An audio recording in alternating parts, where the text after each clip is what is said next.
கிறிஸ்துவலே மிகவும் பிரியமானவர்களே, 4/5/2025 உங்களை சந்திப்பதில் மகிழ்ச்சி அடைகிறேன். வாருங்கள், ஒரு நிமிடம் நாம் ஜெபிப்போம்.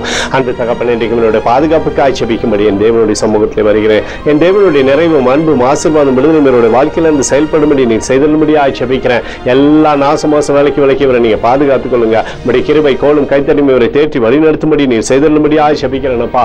ஆச்சரியமான வழிக்குள்ளாக எப்பொழுதுமே இவரை நீர் வழிநடத்தி செல்லுங்க ஆண்டவரே. இயேசு கிறிஸ்து சிந்தின பரிசுத்த ரத்தத்தை இவர் மீதும் ஒரு குடும்பத்தின் மீதும் செய்கிற சகல காரியத்தின் மீது பூசுகிறேன். ஆகவே இந்த நாள் முழுவதும் மகிமையின் ஆசீர்வாதம் இவரோடு செயல்படட்டும். நீதிமொழிகள் 8:17 அதிகாலையில் என்னை தேடுகிறவன் என்னை கண்டடைகிறான் என்று சொல்லி எழுதப்பட்டிருக்கூடிய வார்த்தையின்படி அப்பா எப்பொழுதும் இவருமை தேடி கண்டடையும்படியான கிருபை இவருக்கு நீங்க கொடுங்க.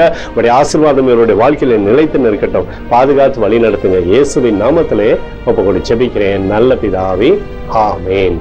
பிரியமான ஜெப பங்காளரே, ஒரு நிமிடம் நம்ம இந்திய தேசத்திற்காக ஜெபிப்போம்.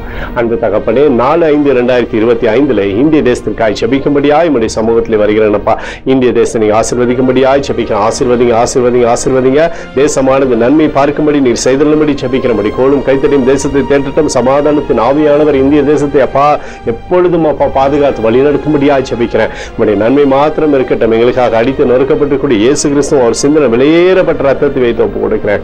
அத்தோடு இந்திய தேசத்தில் எழுப்புதலை தரும்படியாய் ஜெபிக்கிறேன். எழுப்புதலை தருவீராக, எழுப்புதலை தருவீராக, எழுப்புதலை தருவீராக. எழுப்புதலை எங்கள் கண்கள் பார்க்கும்படி நீர் ஆசீர்வதிக்கும்படி ஜெபிக்கிறேன். நேற்றும் இன்றும் என்று மாறாதவராகி இயேசுவின் நாமத்திலே ஒப்புக்கொண்டு ஜெபிக்கிறேன் நல்ல பிதாவே, ஆமென். பிரியமான ஜெப பங்காளரே, ஆண்டவர் நம்மளுடைய ஜெபத்தை கேட்டிருக்கிறார். இந்த நாள் முழுவதும் கர்த்தராகிய இயேசு கிறிஸ்துக்குள் நீங்கள் வளரும்படி உங்களை வாழ்த்தி ஆசீர்வதிக்கிறேன். ஆமென்.